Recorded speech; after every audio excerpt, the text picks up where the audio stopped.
What's going on, guys? Welcome to For the Fans. I am Kevin, and I'm here, as always, on Mondays with CJ. What's up, CJ? How's it going? Pretty good, man. Pretty good. Listen, man, it's been a crazy, crazy week in the Big Brother house. Crazy weekend, I guess. But we're going to start off with the Sunday episode. Before we get into that, though, I want to let you guys I want to remind all of you guys that when we get to 250 subscribers on the YouTube page, we will be giving away a signed Golden Power of Veto. Randomly given out. CJ, how would you like that Golden Power of Veto? I would love to have it. If my wife ever decides she's going to kick me out of the house, I can just You're play gonna that veto. That's And one of the dogs is moving out. Ooh, would you be on the block with the dogs? It would be like all three of you? Well, she couldn't backdoor me because there's only 4 of us total. So, like, I figure I'm going to have to play in that veto. So I'm going to have to win it because I got to get myself off the block. And then I get to decide who's going home. That makes the most sense. I mean, that's the only way it would be able to figure it out. But at a Final Four veto like that, it's actually more important to be the veto holder because even if she's the HOH, which she is, you're the one that's determining who goes home. So that just makes the most sense for you to have that veto in your hand. So if you were to win that signed power of veto, it's good to have. Poor dog. Definitely have it because I know the boy dog is taking me to Final 2. Right. The girl dog, she's probably not taking any of you guys. Nope. That's just how your dogs work. But get to 250. We're going to get those power of vetoes going. It's going to be fantastic times, great times to be had by all. Those are the main things that I want to talk about at the top of the show. CJ, we had a blindside that happened on Thursday night. Yes. And I found out it was an actual blindside because it looked like, as we saw, Ameerah was in good clothes and Terrence was in athletic clothes. Yes. Listening to the feeds this week, we don't get into the feed until the end of the show, but I do want to say this. Apparently, Terrence changed into his athletic clothes about an hour, 20 minutes before, 20 minutes to an hour before. And Ameerah was like, "What are you doing?" And he's like, I don't know. I feel like it's lucky. So she did not know. He decided to mess with her head a little bit. It's funny though, because like when in her exit interview, she talked about like she could kind of sense a shift and she thought she was a bigger threat. And that's why she figured she might go home. And as you said, we could tell she wasn't dressed for competition. So it didn't look like a true blindside. But based off the reactions of everyone else in the house, even though she had an inkling, no one else had a clue. Well, that's why I thought it was like they just didn't tell everybody else. But then hearing Terrence say that to, I forgot who he said to this weekend. He said that he put the clothes on to like fake her out. I was like, okay, so it was a true blindside. She did not see it coming. Yeah. And this is fantastic. And as we saw in the episode, there was quite a meltdown from the people who thought they were in that are now suddenly on the outs. It's hard when like you look at the number, when you look at the numbers, and you're like, okay, we have these numbers locked. We got post pals or whatever. We got old school, new school, no school. When we look at it and we're like, okay, I'm safe based on these numbers, and then something flips, no one knows what's happening. Right. If you're in 3 alliances of 6 covering 10 or 11 house guests, you got to feel pretty good about your chances of staying. And that's kind of like how we jump into the episode, right? We jump into the episode with the immediate blowback of what happened with the blindside. We have Nicole like mad because she didn't get the chance to say bye to Ameerah, but she had this whole thing where she said bye to Terrence, which was a lot. She cried. She told him that she's a cop. It's just funny because Nicole didn't see it coming, but like as a cop, which you're like all of your DRs, you've been saying I'm a cop. I perceive things. I don't want them to know I'm a cop. You should have been able to sniff this out. You should have been doing some detective work. Should have been a detective instead of just a cop. That's what happens when you're a beat cop. You know what I'm saying? You got to be a detective like Batman. And she might just be a meter maid. We don't know. We don't know.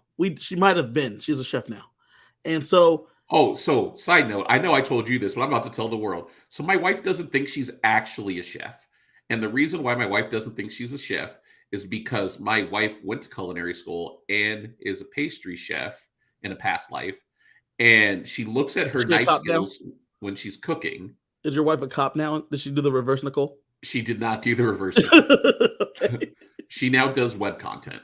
Anyway, Okay. so she's looking at Nicole cook dinner as we're sitting there watching the feeds one day. She's like, I don't think she's a chef because her knife skills, like nobody cuts like that if you've actually been trained in a kitchen, whether you went to culinary school or not. Then you add into the fact that when she's serving food, her plating skills suck. Like none of the food looks particularly appetizing. So she doesn't think she's a chef. If she is a chef, she thinks she's an Applebee's chef because they microwave all their food anyway. Well, there's a video that Nicole is like cooking up some good slop, right? She breaks down a recipe on how to make slop tasty.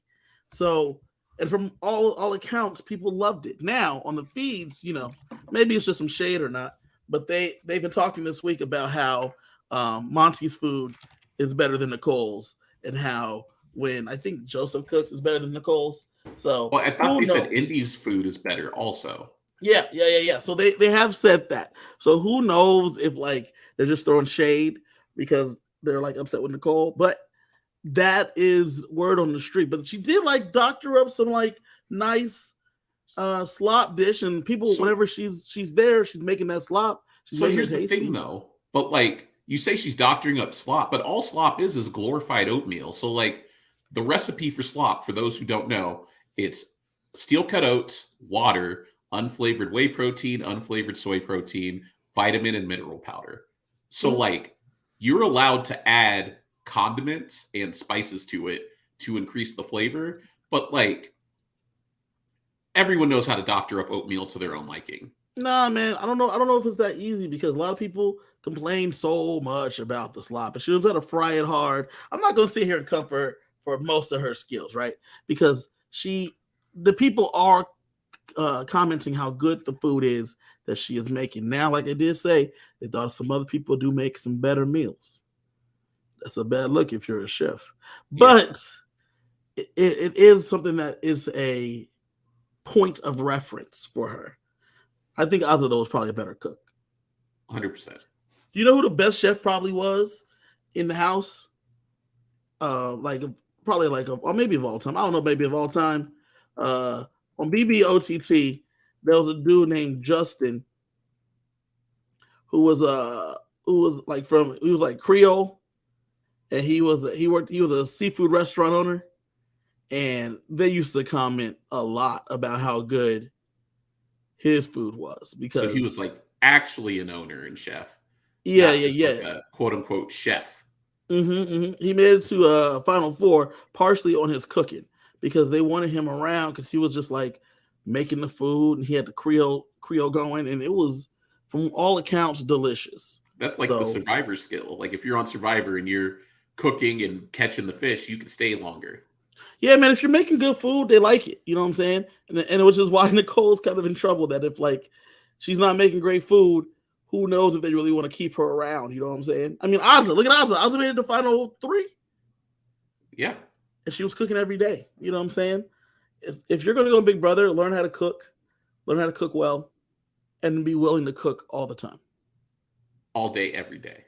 It doesn't help that when Nicole's mad at them, she doesn't make food for them. Yeah, because she's been mad a lot recently, which means she has been doing nothing to help her standing in the house. Correct. And things that she's mad about, like Ameerah going home.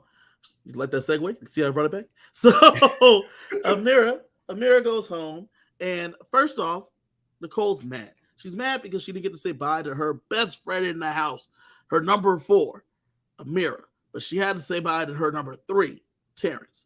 So she's mad about that.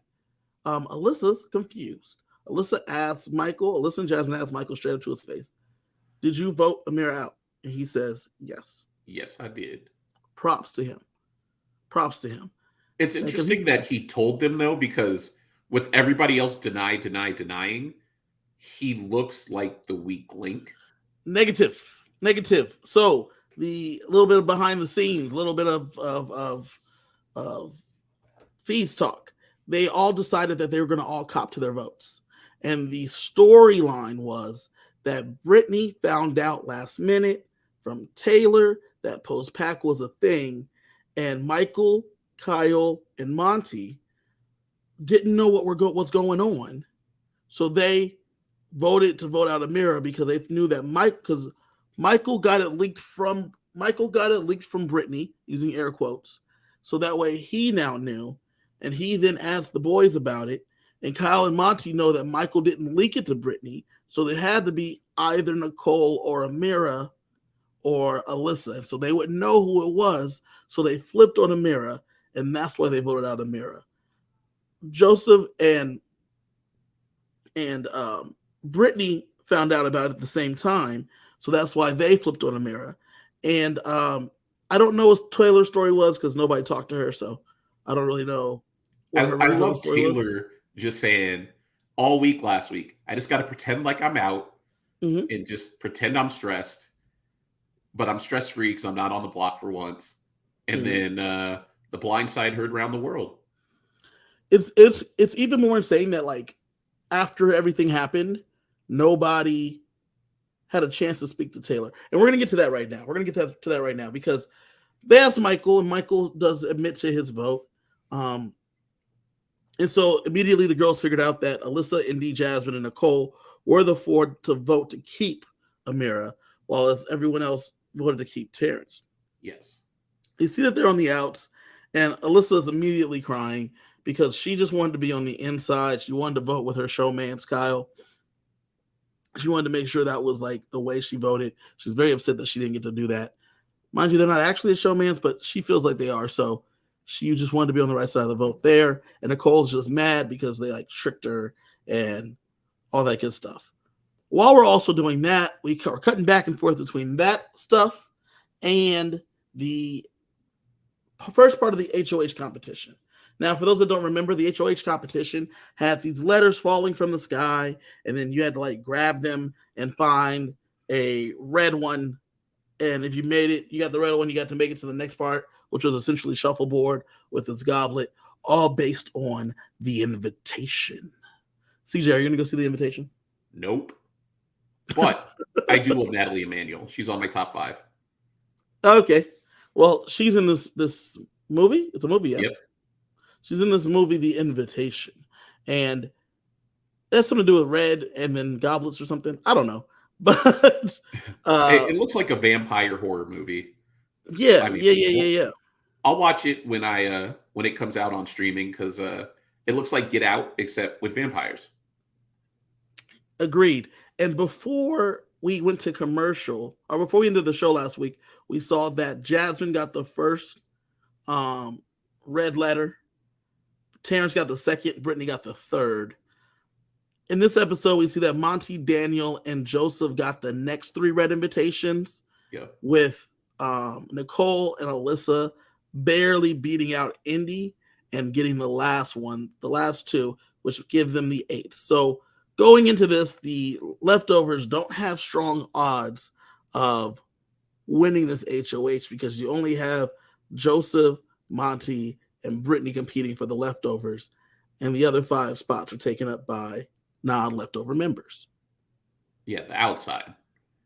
The outside, formerly inside group. As we go through that, we get to the part of the second round of the invitation HOH competition where they have to slide goblets across the shuffleboard table. So it's a shuffleboard. We have 1, 2, 3, 4, 5, and you got to slide the goblet down. It's got to stop in the spot, and you get the points. Pretty simple, pretty easy. Nicole ends up getting a score of 9 and ends up holding. Pretty strong score. And she was sitting there at 9 for a while until Monty comes up and beats her by 2 points, and he gets 11. Oh. With the end of the round, Monty is our new HOH. Woo! Did you want a Nicole HOH or a Monty HOH? I wanted a Monty HOH. I did not want Nicole. As much as I would have loved for Taylor to be safe, Nicole, after her and Daniel lighting into Taylor and the world able to see that, I want nothing good to happen for her. Like, I want her out, and we'll see if it happens. I agree. The internet wants Nicole's blood. I want Nicole out this house. And it's funny because as we go through the episode, and we'll get to it later on, having her up as either the primary or as a backdoor option, either one is good. As long as she maintains being a target, because you already had the house gunning for Taylor, and now you have her partner actively trying to sabotage her game. Yeah, this is true. And obviously Nicole knows nothing about the leftovers, but with Nicole actively trying to get Taylor out, she knows that she's going to put herself in harm's way, even though she just watched what happened to Ameerah. And we'll talk about that a little bit later. A Monty HOH, though, for me, I was hoping for a Monty HOH because with something like that, you have the leftovers, the majority alliance now, who just made a move to become the majority alliance. You have them in control, essentially, and the ones making the decisions and making the calls, which is always fun to me. I always love when the majority alliance is in control, as long as they're people that we like. And as you know, we're all big Taylor stands around here in the world. So Taylor, a group that finally let Taylor in, is a group that we can root for. Yeah, I mean, Taylor is already won America's favorite house guest. They haven't even voted yet, but we all know she won. And she's probably got a huge Lay's sponsorship sitting for her when she leaves the house. One thing that I thought was funny, apparently I saw on the internet today that Jasmine started the show with 27,000 followers on Instagram. Taylor had 5,000 followers. She has eclipsed Jasmine today with the amount of followers on Instagram, and her thing just became private at this point. 4 weeks ago? Yeah. 3 weeks ago. So it became public 3 weeks ago. So congrats to Taylor for beating out Jasmine. She has a huge following. People are just riding for her on the IG. People on me and CJ on these Twitter streets. Everybody is rooting for Taylor on Twitter streets. So a Monty HOH is good for Taylor. So the next thing we get in the episode is we get Monty now as the HOH. He's the one in control, and he wants to get to talking to some people. Nicole immediately goes and tries to say, "It's all good, guys. I just don't know what happened, but I didn't get to vote the way I wanted. But I mean, I just wish I had known Ameerah was going home, but it's cool. Let's go. Let's work together. Let's work together, Monty." She immediately tries to get into his good graces. But that's what you got to do with the HOH, because you don't want them to think that you could have been gunning for them. Right. No. And realistically, she wasn't gunning for him. The only person she's gunning for, she's sitting next to. So winning HOH does not help her in that cause. Right. Correct. And Nicole understands. Even when Terrence goes, it's weird because a lot of people want to be with the house, right? Yes. They want to vote with the house for whatever reason. I don't understand the logic of wanting to be with the house.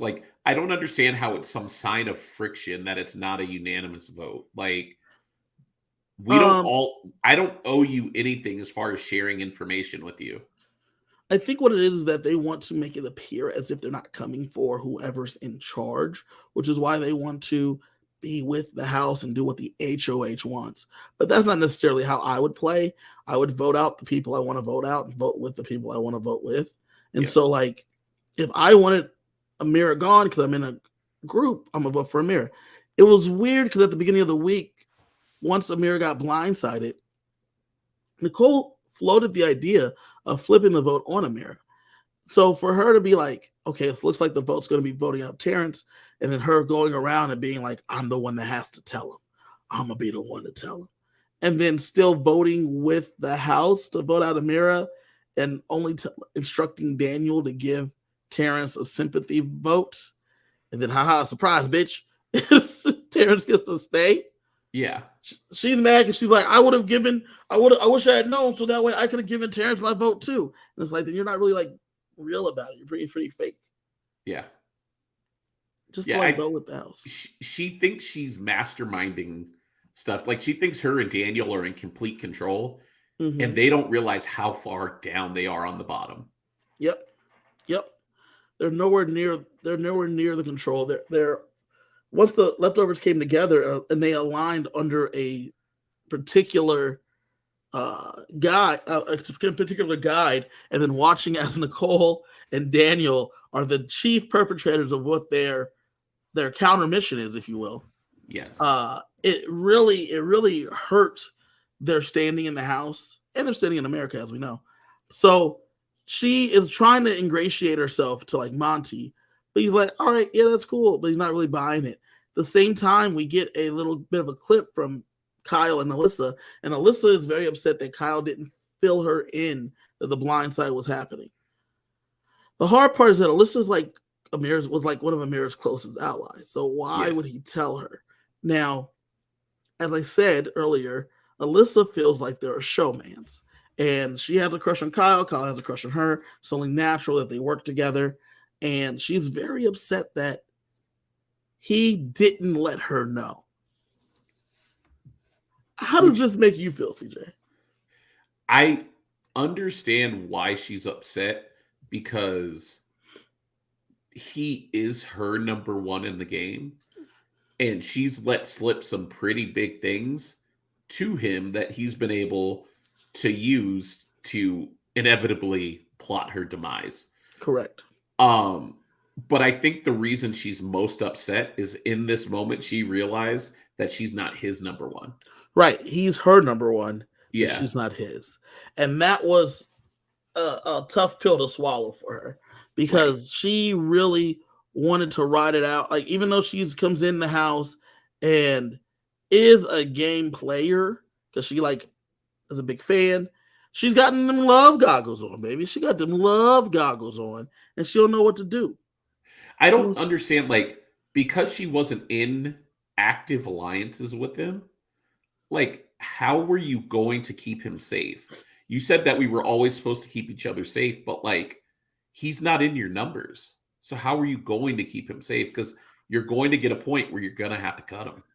And I think that she thought that like she'd be able to ride this out for a bit and then cut him if she has to later. But the way she was going to keep him safe by keeping them being together keeps the focus off them. So if he's with the boys and she's with the girls, the boys are going to take shots at the other girls and not Alyssa. And in turn, Alyssa could keep the other girls from taking shots at her boy. Right. And that's how they're going to keep each other safe. Now, Alyssa's not the one on the block at this time. Ameerah's the one that went home. So she thought she would at least know that her best friend was going to be going, because she would be informed of the shot that was going to be taken. Well, sorry, baby. Couldn't let you know. Because then it would cause confusion and a lot of things would be coming out, and that's no good for everyone. So the biggest difference is in Survivor, there's like real blindsides because they're scrambling up until the last minute. In the Big Brother house, you have nothing to do but think, because the veto ceremony is Monday afternoon. And then you got 3 days to plot and stew and figure things out. So like, I could see this being a much bigger betrayal, because at some point in the last 3 days, you made this decision. Could have told me. And you just sat on it. Could have told me at any point. It wasn't like you decided while Julie was talking during the live episode that you were going to make this decision. You knew. Right. Which is why their cover story is so crucial, right? Brittany coming up to them,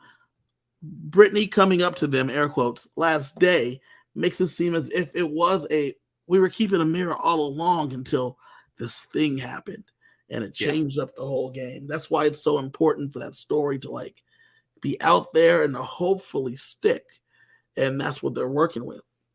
But the boys, they had some forethought. So CJ, in the Thursday episode, when Julie says, "Who are you gonna be with?" and Terrence says, "The boys." Did you think it was Kyle and Daniel? Well, I definitely didn't think it was them, and if it wasn't them, there was only one other set of boys it could have been. So, as you know, with the Festy Bestie twist, once Ameerah went home, Terrence was left by himself. So Yep. he had to join another pair, and they become a trio. And that was the real twist of what happens if you lose your Festy Bestie. Because now that you're a trio, you could go on the block together, you can win an HOH together, you'd be competing in the veto together if you got picked for the veto. So, a little bit of foresight, the boys, knowing that the two of them are in the leftovers and they need a little bit of cover, they went and talked to our boy T, Big Terry, Big Terrence, and said to him, Terry, if you get a chance to pick who you're with after we cut Ameerah, how about you come join the boys? Which is brilliant because at this point, you know the leftovers are a thing, and you know if you guys somehow end up on the block on eviction night, you're losing an alliance member. So what do? You put in a target to protect your alliance. Yeah, man, you go get poor little sweet tea and you put him on the block because if you're on the block next to him, you got Michael, you got Brittany, Taylor, Joseph can't vote, Monty can't vote. You got Kyle, and you have Turner all voting out Sweet Tea Terrence. Yep. Because Joseph and Monty can't vote, and Terrence is on the block. And let's say Nicole was HOH at that time. You only have Indy, Alyssa, and Jasmine voting to keep Terrence. Oh, and Daniel. And if Kyle gives Alyssa a heads up, she's going to do it now because she wants to be on the right side of the numbers for some reason. Yeah, you know what? And it's so crazy because Alyssa, I thought they would have kept Alyssa's like showman's thing going, but they threw in a scene to like undercut Alyssa in this episode. Did you see that scene? It's been very interesting. Yes, I saw that scene. It's been very interesting how they've been reverse engineering the heroes of the first few episodes up until last Wednesday night's episode, where they put the leftovers together, showed Daniel and Nicole light into Taylor, and just kind of make these people who were controlling the narrative the first part of the season into villains now. Well, I love Big Brother, and the reason I love Big Brother is for this exact reason that you're stating, because they don't know who wins the game, and you need your hero. You need the winners to be heroes and have them vanquishing villains, but they have all of the footage. Everything's in the back, right? So early in the season, Alyssa's crying, and she's homesick. She misses her family. She misses her friends. And she misses her person back home. Person, she had a situationship. Yeah, so if you're on these BB Twitter streets, if you're on these live feeds, then you know that, was it last week, you had a dude come forward on Twitter and say, I'm done with Alyssa. Right. I can't be watching her having a showmance on TV, making me look like a fool. Yep. So and she doesn't have anybody to come home to. He posted pictures to show that they were together, right? He didn't want that to be like he was just talking shit. They were together. That was her dude back home. He posted a bunch of pictures too. Yep. And like he is using hashtag Team Taylor. He is supporting Taylor. He is trying because he don't want to be a fool. He don't want to be made a fool of. So for this to not only have aired on the live feeds, but they got that footage in the bag. You know what I'm saying? So like you said, in order to make Alyssa, who's been sweet and kind and nice, they couldn't show. She didn't really do any bullying. She didn't stand in the way of bullying. She's been portrayed as a ditzy blonde for most of the season. That's what was the original move. Now they portrayed her as a floozy and a cheater. And it's funny because, like, as a fan of the show, if I had a person who I was with and they went on the show and they're trying to portray some kind of showmance on the actual show. Like, I know I'm going to have people coming to me left and right. Hey, your girl's cheating on you, whatever, da da da. And I'm going to say, no, watch the feeds. Mm-hmm. But she's doing it on the feeds too. Yes. She's head over heels for Kyle. Her situationship back home, she doesn't really care about. But that's good because that dude's out on her too. And Kyle has admitted that he is into her, but he doesn't want to showmance. So that's just tough for her. But with that being the case, we get this little clip where they make her look like a cheater, which is tough. And even though Kyle knows about it, he doesn't have no situationship back home. So he's cool with whatever happens happening. Him flirting a little bit, keep getting that flirt on. And I personally love it. I love it. I find it entertaining. Yeah, because he's like, bruh, that's her situation. I ain't got to worry about that. If that dude had a problem with it, like you had 30 days to watch me, bro. Like you watched me move. Like there's nothing. Like you saw what was happening. It wasn't just like me. You saw your girl. Don't come for me. You saw it all. Like that's it is what it is. And I mean, it's dirty, but it is what it is at the end of the day. And he continues to flirt with her. And now Alyssa's upset because she wasn't clued in. And I get that. But you couldn't tell her, hey, I'm sending your best friend home. Right? You can't do that. Like, why would I ever tell you that I'm getting rid of your person? Right. And she says, I ain't got nobody. And he's like, you still got me, though. You still got me. You got to keep it in that ear, you know what I'm saying? So she keeps giving you that information. Well, he phrased it perfect, which was basically, as long as she was in the house, I could never be your number one. Yeah. And she can't get mad at that because what he did was to further their relationship. Right. And which is how he portrayed it. And it's even better because she's like, no, you were my number one. And he's like, no, you told me straight up, I can never vote out Jazz. I can never vote out Ameerah. Those were your people. And she's like, I thought you knew I meant you too. I didn't. You never explicitly said that. Yeah, you never told me I was number one, just that I couldn't get rid of those people, which means they're always going to be ahead of me. Yeah, which is like a little bit of a mind game because he don't really care about that, right? He got his own. That's not like that may be true because it may be true, but he does got his own thing going on. But that's how you keep her on the hook. Yeah. And it's funny because like if this was the real world, everyone will be mad at him for gaslighting her and misleading her and all this stuff. But it's a game. It's a game, baby. Listen.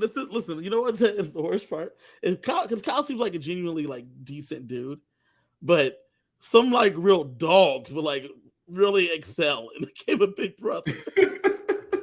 Like some dogs, like you get some boys out there that just like gaslight girls all the time. Put them in the house, see what happens, and then let them chalk it up. Let them actually chalk it up to the game. Like that is game being played, baby. Game being played, baby. What do you want? You know what? I think that's what F Boy Island is. F Boy Island is literally just dude saying like chalking to the game, baby. Chalking to the game. So the wife, she's been watching that show. She started watching season 1. She's now moving on to season 2. And basically the premise is there's a few women and then half the dudes are nice, half the dudes are F-boys, and the women have to figure out who they want to pursue a relationship with while dating around. Then every week there's an elimination and each woman cuts one of the dudes. And you find out, is he a nice dude or is he an F-boy? Well, if he's a nice dude, he gets to go on a nice vacation on an island, hang out till the end of the season. If they're an F-boy, they basically got to go live in Survivor-style accommodations. That sucks. But I heard that at the end, if the girl picks an F-boy, they get paid. So here's the thing. At the end, they have to choose their dude. So if they choose a nice guy, they split the money. If they choose an F-boy, the F-boy then gets to decide whether he's going to pursue a relationship with her or keep the money for himself. And pursuing the relationship means you split the money. Not pursuing the relationship means you cash out, baby. That's what you got to do. That's basically what Big Brother is, right? Now, Kyle is a good dude. So he's out here like doing it, chalking it up to the game. It is what it is. But he's got to keep Alyssa on the hook. Got to keep Alyssa on the hook. So the next thing, man, we finally get Monty's HOH room. Monty cries a little bit, like everybody does. He reads a letter, all that good stuff. Finally, though, bruh, watching them all sit there and not leave, bruh. I think they were all kind of stunned what was going on, because what they don't talk about, I really wish that in these episodes they put timestamps of the days so you can see, because that HOH room was at like 4:00 in the morning. Right. And they all had to stay up late to see the HOH room, which means they were sitting there at 5:00 just chilling. 5 a.m. And to be fair, man, to switch out the HOH room and stuff, man, you got to like get all the other person's stuff out. You got to put you got to put new sheets. You got to clean the sheets. You got to clean up the room a little bit. You got to put that new basket in there. Like production, on the production side, I can see how it takes a little while. You know what I'm saying? Where's Monty? Backstage. 12 hours. Well, it's not 12 hours, right? Think about it. So the comp itself is rolling. The comp's rolling. It ends up ending around like 8:00. But 8:30, when they go downstairs and they're on TV at 5 p.m. Pacific, you can start changing out the HOH room then. Strip the bed, start cleaning, vacuuming, because you don't know what's coming in there yet, but you can start getting it ready, right? So you strip the bed, but at the same time, think about the production side, right? You got to get that HOH comp outside ready to go. You got to make sure you only have so many production members, right? Thursdays are probably busy days for production. So Thursday, while they're getting ready for the show, like the live part, you got people finishing up the last minute touches on the outside part, right? Right. You got to keep a couple PAs out there just in case anything goes crazy wrong. Then you got the rest of the production crew go up to the HOH room, strip the bed, clean the sheets, vacuum the room, dust the stuff. You can't even really prep the pictures because you don't know whose pictures are going in there. So you can't just have 10 people's pictures ready to go. That's true. I mean, like they have pictures set up. They probably have them in frames. They're probably in a pile. I wonder when that letter is written. I doubt that the pictures are in frames. I think they're in a pile, and it's like Monty's pile, Daniel's pile. Like they got the stuff prepped, but they're not in the frames yet because they're going to take those 99-cent store frames though. Like I don't think they have extra frames. I think they take out the frames that are already in there. So you go in there, you take the picture out, you put a new picture in there, right? You set all those up. Someone definitely, I know there's someone backstage that's like, "Where's Monty's Juju beats? Where are his M&Ms?" You know, somebody went to the gas station across the street to get those. Yeah, gotta go get him. What CD did he have? Oh, he wanted that new Beyonce. When did it drop? Today? Download 6 songs. They put it on there on a little rider. You know what I'm saying? So they put it together. Where's his letter? So, they got to get that ready to go and prepped. And once they get that all ready to go, they get into the room. They still got to do the other production stuff. They got to get like a few DRs. You got to get them right after the moment because they were just a big blindside. So we need to get y'all a couple of minutes right after the moment. So we got production guys doing that. There's only so many people on the production crew at that time. I guess you're right, because even with the 2 DRs in the house, if you have the upstairs DR and the downstairs DR, so you can only talk to 2 people, which means you got producers dealing with that, PAs dealing with that. There can't be that many people, I guess, messing with the HOH room. But still, I feel like you shouldn't be keeping them up till 4 a.m. so they could, who wants to see my HOH room? Because I'd walk in, I'd be like, cool, read the letter. I'm going to bed. Good night. Right. But times is nothing but a construct in the Big Brother house. You know what I'm saying? Because what else you got to do? Sleep. You sleep during the day. Take some naps. Yeah, but they wake me up to change my mic pack at like 10, 11 o'clock, and then I'm going to be awake. And I'm going to be angry because I'm tired. Hey, that's why you be one of the second ones out. Yep, 100%. I would never make it in that house. Well, love the game. If they had a version where the game was played strictly between 8 a.m. and 10 p.m., I'd win. But that's not how the game is played. That's BB Can. BB Can, they have a bedtime. 10 o'clock. Oh, I want that one. Can I move to Canada and play? I want to move to Canada and play. They have a bedtime. It's 10 o'clock. But we get his HOH room. Finally, everyone's sitting around. Finally, everyone leaves except for the leftovers. They jump up. They dance. They party. You get Kyle doing this little fish move. You know what I'm saying? Where he's like throwing his body on the bed. Taylor's celebrating. They get the hug. Everyone, I think, except for Turner. The Turner's in the have not room, and it's important not to have all 7 of them at the same time. You got to disseminate information, little by little. And immediately, Monty's like, "Cool, got that out the way. Everybody's happy. Everybody's happy. Now let's get to business. We gonna open the floor to Taylor.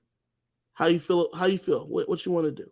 And I love that. That was the first move. He said, "We're gonna start this conversation by going to Taylor. Taylor, we got a little bit of revenge for you. What do you want to do this week? Who you want to go with?"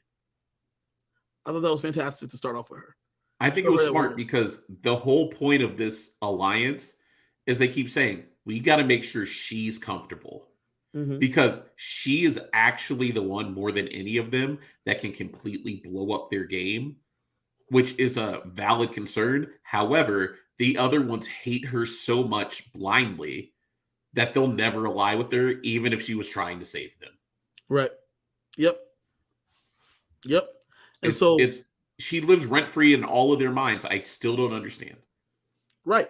And she's just taking up space, building mansions. It's crazy. And so they go to Taylor first, and Taylor's like, I want Nicole gone, but I know I got to be on the block to get that done, and I don't want to go on the block yet. So how about Alyssa and Indy? How about Daniel and Kyle? Kyle then jumps in there and is like, listen, I need Alyssa gone. I need Alyssa gone from this house because though she's good for my game, it's getting too complicated, my guy. Getting a little too complicated. Go. You know what's so funny? So, not to like I said, once again, we're a little bit of feed talk, but nothing crazy. They were flirting the other day, and Alyssa's like, "You're handling this so much better than I am," and he's like, "No, I'm not. Like you are handling this, us waiting and not getting it on a lot better than I am because secretly he's trying to get her gone so he can take care of it. he's not handling this so well that he needs her out the house." He does not want to embarrass his friends and family with this girl on TV. Correct. So the easiest way to deal with it is to get rid of her, and I'll talk to you on the outside. Yeah, I'll remove you, and then we'll fix it later. But like right now, you need to go because this temptation is Lord is calling me. It's calling me. It is calling me. Yeah, I don't think he wants to win the HOH while she's in the house because something's gonna happen. It's like she's like, "Oh, you get your own room," and he's like, "I get my own room." If Kyle won HOH and Alyssa was still in the house next week, how much time do you think she just spends laying in that bed? She just lays in there and just like waits for him. She just lays there and waits for him. Lays there and waits. And he's like, comes up there, Alyssa, need to have like a conversation. She's like, do other people got to come up here? Yeah. Yeah, they do. And then like in the middle of the night, she gonna sneak in the room. You got to sleep with Monty. You got to have Monty be in the bed with him. Just because I think he'd be the first HOH to not sleep in the HOH room. He would have to do something. The other day, they were like flirting. He had to go take a cold shower. That was the best part. So yeah, he went and took that shower. She kept insisting that he let her hop in with him. And he was can't like, help himself. Nah. He can't help himself. He's trying. They're making it hard for your boy. Literally hard. Literally hard for your boy. Anyway, he wants her gone though. He needs her to go. And Monty can get on board with that because her social game has been pretty good. Now, this is my only thing. Okay, everyone talks about how good her social game is. But if everyone's aware that it's good, how can you be snowed by it anymore? I think it's not that her social game is good in the sense that like she's getting people to do what she wants. Her social game's good in the sense that everybody in the house likes her. You guys in the chat here on the live stream, tell me what it means to have a good social game if you all know about it. Because everyone likes her, yeah, I feel that, right? But if the 7 of us are aligned and we're aware that she has a good social game, if you will, none of us are going. Just because we like her doesn't mean we still can't be focused on getting her out. Right. A little later. She's just like, it's the easy target is what it really ends up being because you know what the numbers are at this point as the leftovers have all of the intel in the house.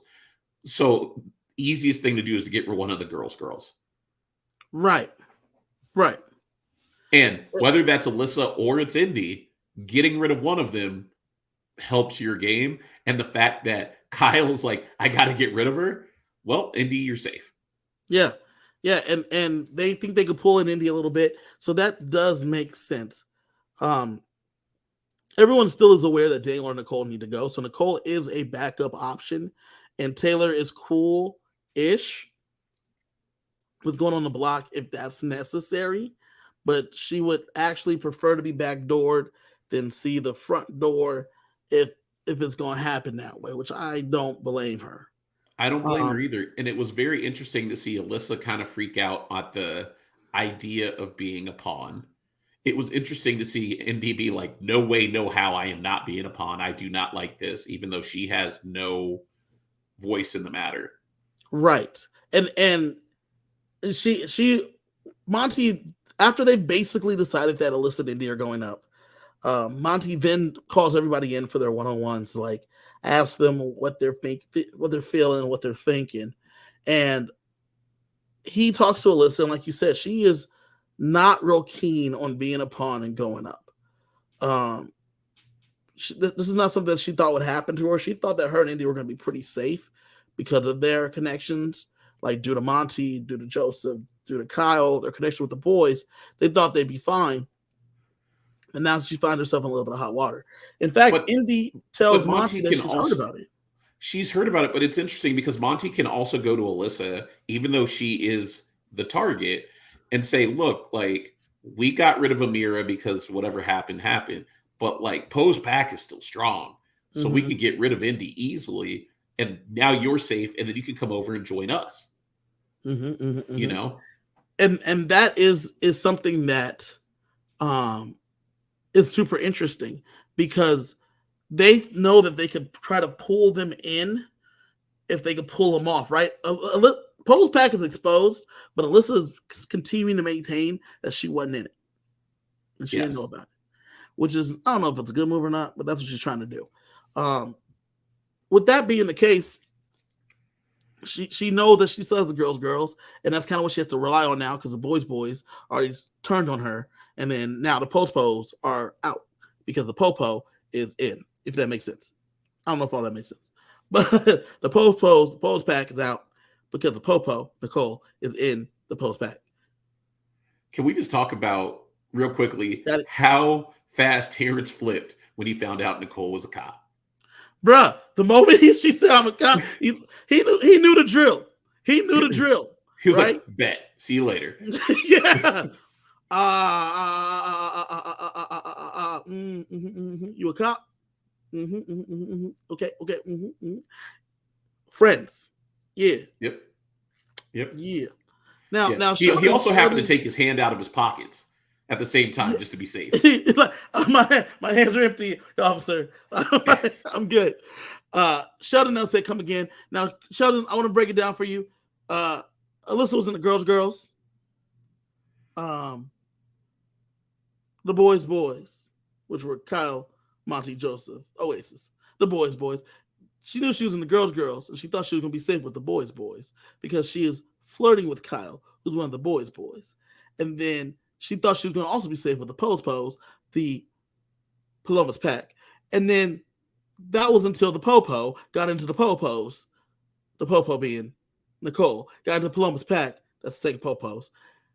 And then that's when she found out that was a no-no. You get what I'm saying there? You see what I'm picking up, Sheldon? You picking up what I'm putting down? That's what I was all saying. of this was because Nicole felt it imperative to tell Terrence he's the one going home. Now, did Terrence tell anyone? He has not at this time of this episode, but as of now, everyone knows that she's one of the Pos. She used to be a Popo. So that is... And we'll get into that a little bit later. Yes. Monty had the one-on-ones with everyone. Indy's not very happy about it. He brings up Nicole and Taylor together, which I thought was interesting. And with having Nicole and Taylor be up there together, that Nicole makes it sound like a united front and says, "We are here for you, Monty. We're here to back you, Monty. Whatever you want to do, Monty, we are here to ride for you, and we're going to fight no matter what. We will fight." I don't know. I didn't know that her and Taylor were a package duo. Well, they are a package duo when they're next to each other because Nicole really, really wants to work with Taylor. Mm-hmm. She wants to present a united front because Taylor has been nothing but nice to her, and yet Nicole just wants to get rid of her. Yeah.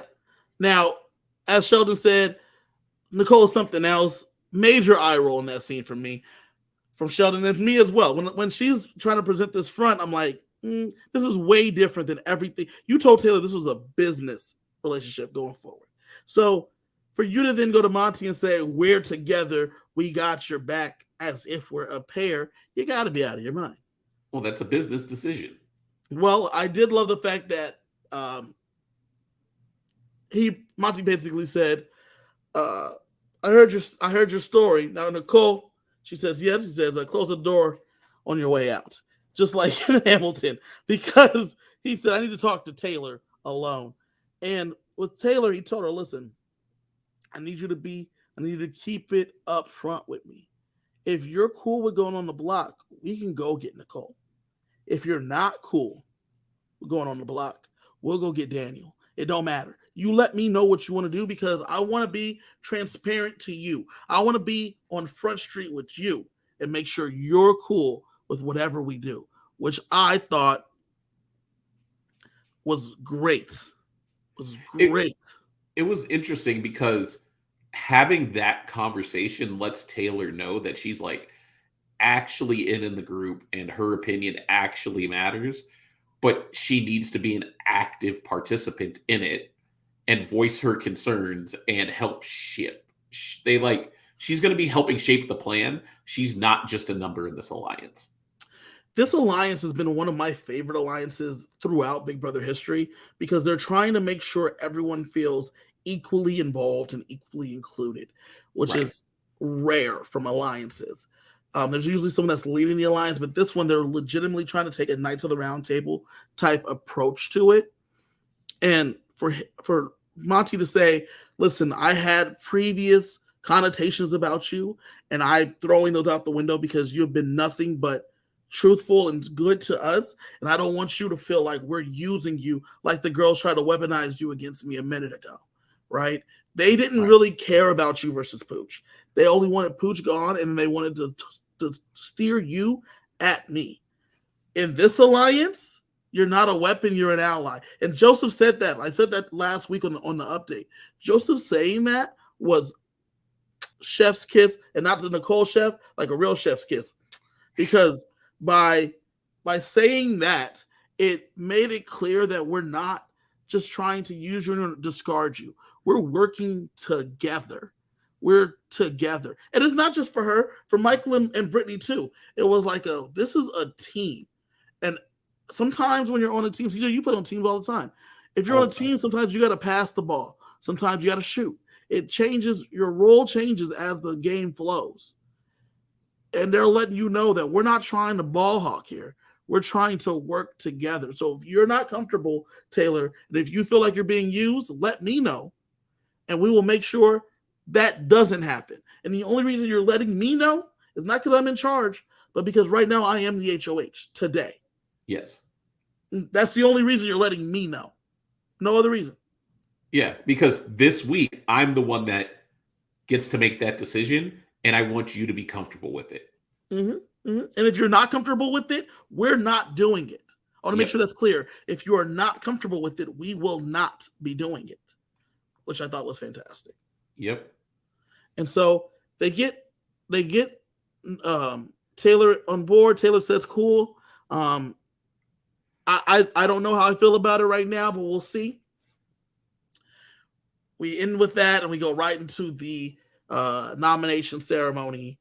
And sure enough, Indy and Alyssa end up on the block, and they're upset about it because they said they would have never done it to Monty. But Monty is staying true to his team. He's staying true to the group. And as Sheldon said, Monty is strategically working on his relationships with the people inside the leftovers to make sure everything works out how they want it to. And it's great that in his nomination speech, he said, look, y'all aren't my target. My target is someone else, but I'm going to give you guys a chance to play in veto because you haven't played in many vetoes. Right. And go out there and prove yourself. Yeah. You know, you got a little prove yourself match. And essentially what he's saying is, unless my target wins, you guys are coming down no matter what. And based on whatever happens with the veto, he has a good chance of proving his word, not only with the people in his alliance, with the people outside of his alliance, and building those kinds of relationships is how you win the game. And putting yourself on the line like that, right? He made it very clear that there was a intended target. I also love the fact that they're continuing to keep up the rules that they hate Taylor. And I only love it because it's keeping them safe, right? Right. By Monty's like, "Ooh, Taylor. Ooh, I want to get Taylor." And they're like, "He still wants to get Taylor. That works for me." Then I'm definitely just a pawn in his game to get Taylor. Joseph, ooh, Taylor. I can't believe they took out Ameerah. Oh, man. Ooh, Taylor. What a sneaky she-devil. But in reality, they're like, oh, Joseph must have been blindsided because he loved Ameerah and he wanted Taylor gone. So I love that in that conversation that Taylor had, she said, look, I don't know how comfortable I feel with this decision, but I will tell you that if we do this, I'm not pretending to be on the outside anymore. And I think she has every right to say that. Yeah. Because at that point, they'll have enough control that they can be very public with their alliance group. And even on top of that, though, they even told her, if you do this, if you make this move, you're good to go. You're safe. We're not going to put you back up again. You ain't got to see the block. I mean, until you probably go home, like when we try to actually go for you, like when we have to eat each other at the 7. Yeah. But you won't see the block before then. And that, she's like, cool, bet. Like, that's something that we could definitely think about and we could work with. So realistically, at that eat each other phase, the way that this relationship is breaking down, I could see her lasting to 5 or 4. Yeah, man, because she could definitely pull in a Joseph or a Kyle working with Brittany and Michael. And then here she is getting the 5 right there. Monty being one of the first ones to go. Or maybe she flips and she works with Monty. Who knows? There's so many different options. The 7 is so interesting. CJ, the episode ends like that. What do you think of the episode? I think it was an interesting episode only because you get the fallout from Ameerah, and it's very evident that the leftovers have the rest of the house hoodwinked. They don't know who to trust.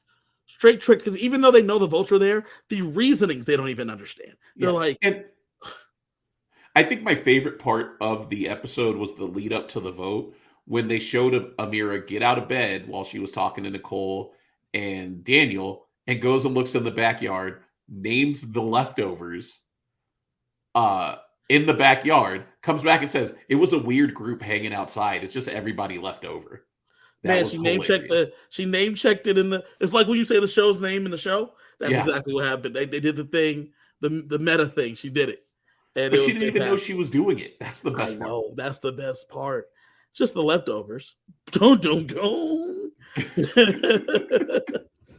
Man, this is a great episode. I look forward to the veto episode on Wednesday. If you're leaving now, thank you for joining us. Remember, if you get to 250 subscribers, we're giving away a Golden Power Veto.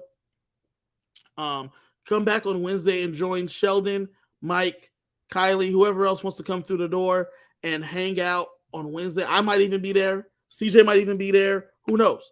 Come out and join us on Wednesday as we talk about the episode. If you're sticking around to hear spoilers, we got you because it's been a busy weekend. Sort of, but not really. We'll get into it right now. You can find me at KG Fury. I'm on Twitter. I like to tweet about the show. CJ, you can find him at Keyboard Sarcasm. He like tweets Twitter about the show. So just join us for there. You got 10 seconds to get up out of here, and then we're going to roll right into spoiler country because that's where we like to live. Yep. All right, and CJ, the veto got played. So first off, let's reset the house right now. Alyssa and Indy on the block, right? Yes. They're freaking out a little bit, right? I mean, anytime you spend time on the block, you're nervous because that might be why you go home. Yeah. Everybody knows pawns go home. It happens. Before we get into that, did you know Jasmine didn't take a shower for like 3 days? I mean, Turner didn't take a shower for 2 weeks. It happens. But they talked about on the feeds the fact that Jasmine being a have-nots got to be picked. Okay, the way they picked have-nots was that the outgoing. Did you know this was a big ordeal on Thursday night? I did not. Okay, so this is great. Okay, so on Thursday, the way they got to pick the have-nots was the outgoing have-nots had to pick new have-nots. Right? All Jasmine said all week was that she does not want to be a have-not. I don't want to be a have-not. I don't want to be a have-not. I mean, if you watch the feeds, all Jasmine talks about is eating chicken wings. Yes. So she does not want to be a have-not. This is great because this is going to lead to like a lot of the stuff. Yes. Indy and Alyssa get to pick the next have-nots. Well, the way it's been working is that whoever isn't a have-not, whoever has never done it, has to do it. Yeah. Right? This is where it gets great. The people that have not been a have-not: Jasmine, Turner, Taylor, and Brittany. Immediately, Alyssa and Indy's like, Brittany, have not. Easy, done. Because she's still mad at her for the Ameerah vote. Yep. Twist, today, Monday, is Michael's birthday. So to make Michael a have-not during his birthday week is not something anyone wants to do. Well, because for those who don't watch the feeds, when it's your birthday, they actually have a birthday party in the house. They get alcohol, they get cake, they actually celebrate you. And for those longtime Big Brother fans, Michael shares a birthday with Keisha. And if you watch Big Brother 10, there's a whole fight with Jesse Godinez and Keisha and Libra. It's a whole mess. And so Michael, being a super fan, obviously wants to celebrate his birthday in the Big Brother house as a super fan. And he wants to have a Keisha's birthday moment just for fun.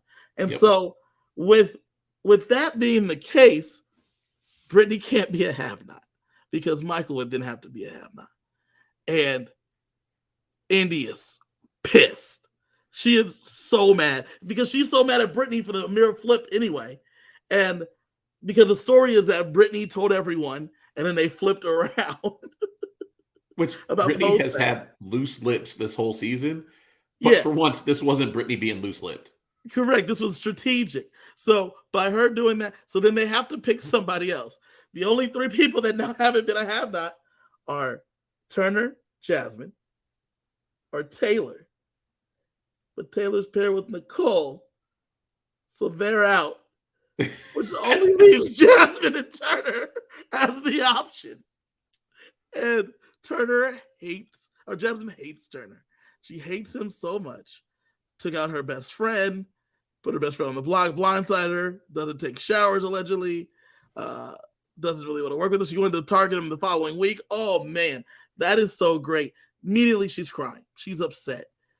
She's pissed. Turner's like, they're like, bro, how you gonna deal with the cold showers? Turner says, I'm just not gonna shower for like a few days. Which I think is funny. I think if I was in the house, how would I deal with the cold showers? I would just work out. And then I would take the shower immediately after. So that way the cold shower doesn't affect you anyway. Right. The cold never bothered me anyway. Yep. So that happened on Thursday night. Another thing that happened Thursday night is that Joseph was going hard on Taylor, trying to get her to agree to be on the block with Nicole. Yeah, and that's why in that episode, you get the storyline of if you're not comfortable with it, we don't want you to be up there. Because Joseph went after her so hard, I know she had to be doubting her place in the alliance. Well, it wasn't just that, right? So if in addition, earlier in the day, Thursday, the story was supposed to be Taylor telling Terrence that she knew about post-pack because she overheard Ameerah and Kyle talking in the storage room. I want to make sure that's clear. Ameerah and Kyle did have a conversation in the storage room. Taylor did walk by. So the story to Terrence was that Taylor found out, and Taylor and Terrence was supposed to go spread that around the house so that way the flip could seem more believable. Right. Taylor tells Terrence, and Terrence doesn't tell anybody. Keeps that to himself. So they had to have Joseph reconfirm it, because even when Joseph talked to Terrence, he didn't give up Taylor's name.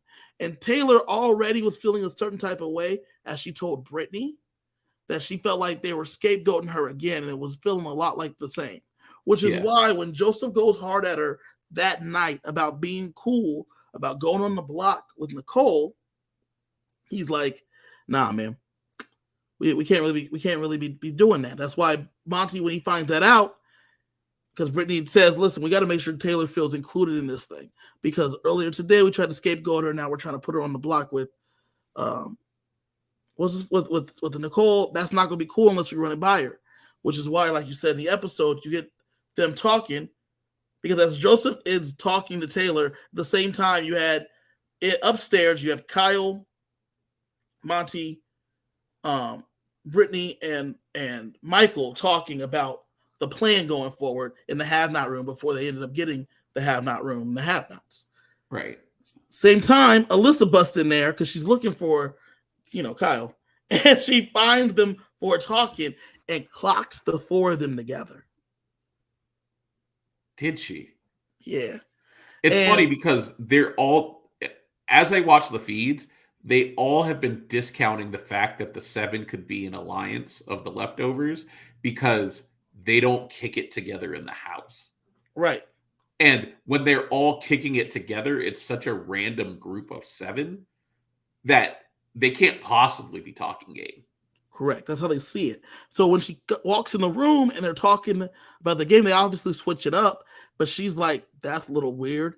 And so she tells Monty and Kyle. So side note, Alyssa really believes that she's in a showmance with Kyle. She told Kyle after the vote, showmances never in the history of the game have voted separately. And we just did that. And that's not good. And then Kyle's like, oh, okay. So showmances don't vote separately. But we're not. Okay, I got it. So then she talks to Monty, and in her conversation with Monty, she says, I just want to be in with you and Kyle. Whatever you guys are doing, I want to do, because showmances don't vote separately in the game. Okay. Monty's like, huh. All right, good to know. Fast forward to Saturday. Monty's talking to Michael, and he says to him, I didn't even know Kyle was in a showman's. And then Michael says to Monty, I think that was the first time Kyle was hearing about that showman's too. That was So let's get moving on. Alyssa and Indy are on the block. The veto players are going to be Monty, Joseph, and Terrence, Indy and Alyssa, Kyle and Daniel. Those are the people that are playing in the comp. The current plan at the time is that they're going to backdoor Nicole. Yes. Simple enough. The veto winner is Daniel and Kyle. Daniel and Kyle win the veto. So this backdoor plan kind of gets in the way, right? Because Daniel does not plan on using the veto at all. Which I understand, because if you're on the outs, you don't want to use the veto because you can end up hurting one of your friends.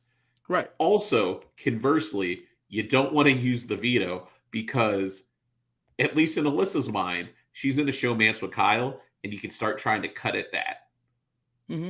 So you want to leave her up there because you could be taking out a pair. Correct. And that's where the problem is, right? Because well, it's less about the Alyssa, more about not wanting to put Nicole in danger. Because Nicole and Daniel feel like they're next. They feel like they're next. They feel like Monty is with Taylor now. Taylor weaseled her way in to Monty or whatever. I mean, Nicole even says, as nasty as Nicole is, and Sheldon knows in the chat, Nicole says, man, I can't believe that I don't know what deal she made or what promises she made Monty, but she weaseled her way into working with Monty, which is terrible. So Daniel doesn't want to use the veto. Now, we found out something this weekend, CJ. There's 2 veto holders. Yes. Both Kyle and Daniel are the veto holders. We found out this weekend, this is huge, that they both have the veto. So if either one of them wants to play the veto, it will be played. So Daniel's plan of not playing the veto, he actually has to get Kyle on board with not playing the veto in order for it to not be played. And it was interesting watching the discourse online all weekend as that came to light, because a lot of people were like, well, it doesn't matter what Daniel wants. Yeah. Because it's what Kyle wants. Right.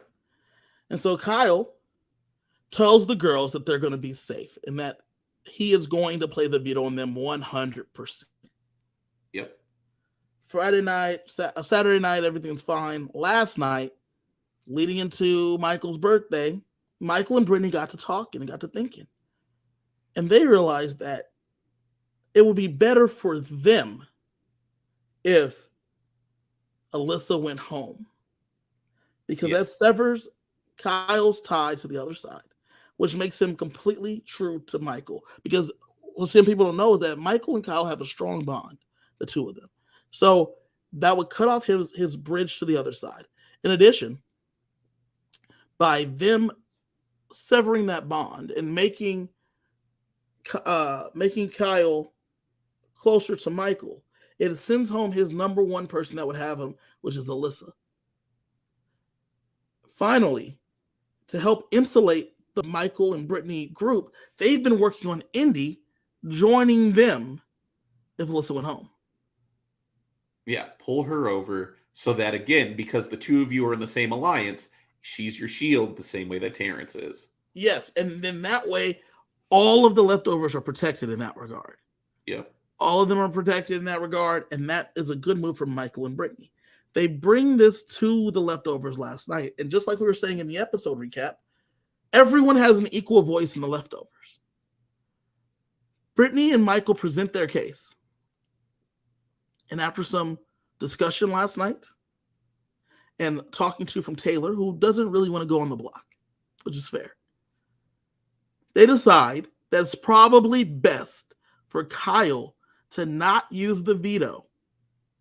And he needs to convince Daniel to not use the veto. And this is very important. Yes. That at this time, there was no plan to use the veto. This is as of 4 a.m. Big Brother time. 3 a.m. Big Brother time. So 3 a.m. Big Brother time, Monday, August 1st. The veto is not going to be used. Alyssa will be going home. Kyle, a little upset about this because he had already told the girls that they were safe. So that's a little tough. But he decides that he's going to be the one to break it to Alyssa and let her know that he won't be using the veto because it's good for his game. He was just going to keep a buck and just tell her straight up. Yep. That's why I have to send you home. And there might be hope. Not going to tell her about the alliance, but that's why they're staying on the block. I think I have the numbers to save you, and that's why I'm going to leave you up there so that I can stay in Monty's good graces. Correct. That was the plan going to when they went to sleep. When they wake up this morning, Kyle says, hey, we need to talk to Monty. Monty goes and grabs Kyle and Daniel and says, hey, this is the plan, Daniel. We should not. He tries to play it off, and I loved it. He says, I'm concerned that we won't have the votes to get out Taylor. I think Taylor will stay against Nicole. So we can't put Nicole up there. We can't put her at risk. Genius play. But apparently, Daniel sees right through Monty's lies, and he goes to Nicole, who's a detective, who's a former police officer, and says, hey, I think that they wanted me to use the veto and put you up. But they thought that it was going to backdoor you. But I don't think they have the votes. we need to make this move because we have the votes to take out Taylor. And Nicole's like, Monty's a terrible liar. Of course we have the votes. Which Terrence. It's funny when you're looking for a liar and he's telling you the truth. Yeah, and he's like, listen, man, it's not going to be a good look. Don't do it. Nicole might go home. Nah, we got the votes, man. Daniel, Terrence, Jasmine, Alyssa, Indy, Kyle. Those are the 6 votes to send Taylor home. That is what they actually believe. They run the numbers. We have the 6 votes. Daniel, Indy, Alyssa, Jasmine, Terrence, Kyle will send Taylor home. So, at the veto ceremony, Big Brother's getting real good at this. They have this conversation. As soon as this conversation is ending, feeds go to puppies. Yep. Because they said, this is early. Normally the veto ceremonies are like noon. This one was at 10:30 Big Brother time. Because they're at this point, there's no reason to let it stew. Let's just get it going. Let's just make it happen. Daniel just said he's going to make this move. Let's make it happen. We go to the feeds cut, come back from feeds. Daniel played the veto. Taylor and Nicole go on the block. And they think they got the game figured out. They got Monty. They checkmate. Yep. Taylor, checkmate. They're on the block. It's what they wanted since the bestie twist began. Yes, it's what they wanted. They got it. They got the votes. The numbers are there. As the feeds have been going on throughout the day, Nicole and Daniel have been going around counting the votes. Basically said, Monty, checkmate, bitch.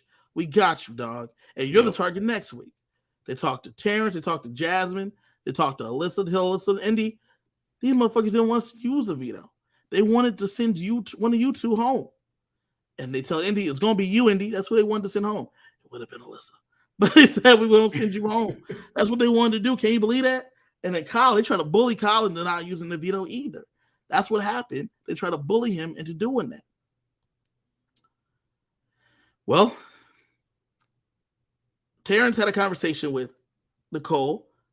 Was keeping up a little bit, but was not there. I never know where Terrence really is at, right? So realistically, I think Terrence was a part of the bully group early on. I think Terrence was still a terrible person as of this time last week. And I think Terrence started playing the game for real when Nicole told him she was a cop. Because then he realized whether or not I'm playing the game, they're playing the game around me. And I think Terrence started playing the game. It's crazy because I don't ever know where Terrence is at because he's really good at telling everyone what they want to hear. Yes. Every time. And we don't get a lot of his DR, so I don't really know where he's at. But there was a very interesting conversation that happened a little while before we jumped on the show tonight. And Terrence talked to Jasmine and Jasmine asked him, what's he doing with his vote? And he's like, Nicole thinks she has my vote. But she didn't even vote for me last week. And they only gave me a pity vote. Yep. So they told me that their vote was in the air 50-50 all week. I think my vote's 50-50. And then Jasmine's like, you real cool with Taylor? And he's like, yeah. Like, she always been nice to me. And she did vote for me to stay last week. So that's something to keep in mind. And he's like, but you don't fuck with Jasmine, you don't fuck with her. She's like, nah, but I don't know if I can trust Nicole anyway. So those votes aren't even locked. Yeah. Those 2 votes aren't even locked. Kyle wants Alyssa. Alyssa wants to be with Kyle. She wants whatever Kyle wants to do. And this is where that heads up becomes very important because Alyssa wants to be on the right side of the vote. And that's what she talks about. She talks about wanting to be in the right numbers. She talked to Brittany a little while before the fees came up. And she said that, hey, I just want to be on the right side of the vote. And that's what Brittany said. I just want to be on the right side of the vote too. And Alyssa says, well, let me know what you're hearing. If the flow's flipping, let me know. Let me know. And that's crazy because these people don't have, like, the loyalty they had to Ameerah, they don't have to Nicole. They're all kind of cool with Nicole going. Well, I think what can't be understated is the blow up that Daniel and Nicole had with Taylor and how they lit into her. You Bro, could tell everybody was super uncomfortable. the two of them were sitting there talking last night, and they're like, how you gonna say you want the bullies out? You're gonna keep the number one bully in the house. How you gonna bully a bully? You can't bully a bully. Taylor's the bully. Bro, they have like just a warped understanding of what's going on in the house. Yeah. It's warped.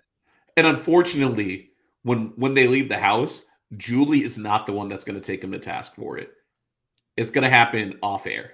Well, it's funny because Nicole said that she loves Big Brother because Julie puts people in their place when they come out the house. And she can't wait for Taylor to hear her comeuppance on Thursday. I don't think that's what's going to happen.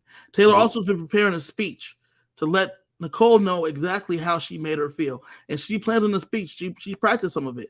And she said in her speech that I hope you treat me better outside the house than you did inside this house because all I wanted to do was be your friend. Yeah, Taylor has been saying there will be blood on Thursday. Mm-hmm. Mm-hmm. And Daniel better be forewarned because his speech is not going to be nearly as nice. Yeah, it's looking like it might be an eviction speech for the ages. Mm-hmm. Mm-hmm. So get your popcorn ready. It's going to be crazy. Sheldon said in the chat, the weird thing about this season is that so many people that I thought that had zero chance of winning this game a week and a half ago now have major chances to win this game. And I agree. That leftover alliance, though it's a steamroll, is one that we're looking for. It's one of good people that we like. The interesting thing about the leftover alliance is, even though you have the Pound as the core four, I don't think they're necessarily the core four of that alliance. I could see, Taylor, Brittany, and Michael flipping one of them. Mm-hmm, mm-hmm. Or even Taylor, or even Michael and Brittany, going to Turner and Kyle. Like, I think those votes are up in the air amongst the 7 if they can get that far. That realistically, anyone can win this game still. Mm-hmm. It's interesting. The way that the game the season started off with them vilifying Taylor for no reason. Absolutely no reason at all, other than the fact that the girls were jealous. Right. And it became a dog pile and everybody jumped on board. But then as time has gone on, they're like, this woman she has done nothing but turn the other cheek, like time and time again. And we now realize these people are continuing to attack her.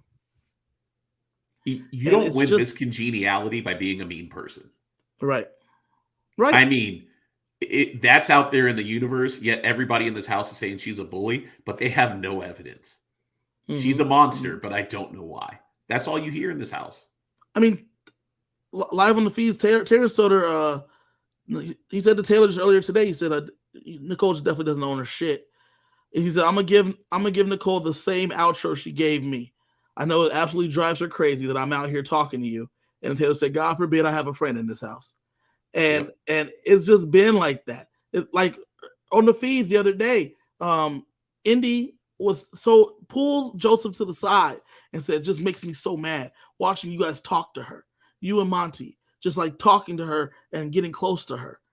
For whatever reason, they have stayed on that shit. And like others have moved on. They're like, bruh, we can play the game and don't have to come for you. But these people that want to keep coming for Taylor, it's all of their demise. Every single last one of them. Yeah, they're writing their own ticket home. Mm-hmm. And this is no different. That's why Nicole's going home. She had the hubris to think that she could sit next to her and send her home. But little does she know there's shit working around you that's going to send your ass home. And Daniel's one of the worst ones of them all. Like, I don't know. This man will never know peace. He will never know peace outside this house. Sheldon said his best. I want Daniel gonzo, and I do too. You know what I'm saying? I don't think Daniel understands how vilified he will be when he leaves. And not like a memorable villain, but just a terrible person. Just a trash human. Just a like, trash if human. you at least want to, like, you could be a villain and make All-Stars on a future season. He didn't even do that. All he did was dig his own grave, and now nobody likes it. Not a fan, man. People are not a fan, and this is just going to bring like misfortune on him. He's brought dishonor to himself and his family. Yep. This is another new development. A little earlier, Terrence was having a conversation with Turner, and he told Turner that he was someone that was dogpiling on Taylor, and he regrets it, and he wishes he didn't. And he said it was small of him, and he shouldn't have did it. He was trying to fit in, and he regrets it. Brittany said that one of her biggest regrets in this house, she told Taylor to her face, was not standing up for you more when these people were coming after you and talking about you. Taylor is really the true champion of the season. Do you know how champion she is, bruh? Earlier today, she's on the block, unbothered, bathing suit, heels, went and lay down on the chair. Well, again, it goes back to she's got to pretend, at least through the end of this week, that she's on the outs and she's going home, because you want Daniel and Nicole to be comfortable, so that blindside hurts. Like, the last thing you need is them stewing for 3 days that Nicole is going home, because they're going to make Taylor's life hell. It's true, and they will not stop. Yep. They will not stop. I think the vote is going to be pretty lopsided, and that's what they're going to try to make it. I think it's going to be a 7-2 vote. How many people are voting? 10 people are voting? 10 people are voting. I think it'd be 8-2. 8-2 vote. I think Indy and Daniel vote for Nicole to stay. Everyone else votes for Nicole to go. Yep. It's going to help protect their numbers. I think Alyssa does it because Kyle says he's doing it. Uh-huh. I think Jasmine does it because that's what the house is doing, and she doesn't trust neither one of them. And Terrence doesn't trust Nicole anymore. Not at all. And he even said, man, he told Taylor, look, man, I don't owe her nothing. I don't owe her nothing. Yep. And like you said, once the moment that she said she was a cop, he was like, bet. Yep. Got you. All right. See you later. Yeah. And that was it. That was kind of it. So that is the live feed update up until this point. This house is a lot going on. The leftovers are in strong control, and I'm here for it. I can go for some leftovers. You know what I'm saying? It's nice. I'm just glad, because we were real close to hate watching this season. Yeah. And at the 11th hour, the leftovers came in and saved the day. So we'll see what happens, but literally 1 minute ago, it looks like Nicole's going home. Literally 1 minute ago. This is the group you got to watch. 1 minute ago on the feeds, Taylor said, I really enjoy spending time with you guys, to Mike, Brittany, and Turner. Turner says, oh, likewise. And every week it just gets better and better. Brittany says, we need to win HOH this week. I'm tired of not hanging out with the people I like for the optics of it all. And they said, yeah, those 4, that's the 4. The pound, it's that. Yep. That's the one you need to watch for. Turner is going to be the one that goes with Mike and Brittany. And that's how Michael wins this game, probably. And Taylor comes in second or third, but gets America's favorite player. Yeah, because realistically, I think Turner at this point is Taylor's number 1, and vice versa, because Turner's the only one that stood up for her. Oh, it's a Wookiee life debt. It's a Wookiee life debt too. Yep. So those that don't watch Star Wars, if you save a Wookiee's life, they owe you their life, which is why Chewbacca stays with Han Solo forever. Yep. It's because he saved his life once, and it's a Wookiee life debt. And that's basically the debt that Taylor is repaying to Turner. They're kindred spirits, because she said in the episode or on the feeds that she normally is the one standing up for people that are bullied, and she didn't realize that she needed someone to stand up for her right now. And for him standing up for her, they're locked for life. Locked for life. Even the things he said before will be excused by her, because she excuses those things that you were saying about Monty in the episode. She said everything that happened those first 3 weeks, out the door. We're locked in together now. Yeah, and it's interesting because everyone in the leftovers has apologized to her to some degree, whether they said something or not. Everyone has apologized for the behavior that she experienced. Whether they said something or they were complicit. Yeah. They have all come to her and said, we should have did more. We should have been better. And right now the house is the people who apologized versus the people who didn't. And so it's the way it's going to go. Next out the door is going to be Nicole. Hopefully Daniel next week. Then maybe Taylor has a chance to win this game because then she won't have it because Daniel already said he's going to vote bitter. It's terrible. F Daniel, F Nicole. If we can get DJ. Nicole and Daniel out before jury, it'd be the best jury we could have had for the season. Yeah. Best thing we could. Ameerah could have been on jury too because I think Ameerah would have came around. But it is what it is. You know what I'm saying? They had to start. They had to start the ball rolling. CJ, where can they find you, Doug? Find me on all the socials at Keyboard Sarcasm. I tweet about the feed. So if you miss us because you only get us on Monday nights, check in with our Twitters. Yeah. You can find me at KG Fury. We need to come up with like a tag team name, like a 2-person team name. We'll work on that offline. We'll come next week with the name. Yeah, we got to have. It's Big Brother. Every alliance has a name. Every alliance has to be named. The two of us need to be named as an alliance. We need to call the people in the chat something. Thank y'all in the chat for hanging out with us. Just like they say all the time outside, we're coming to you live from outside the Big Brother house. And make sure you keep your pets spayed and neutered. Good night.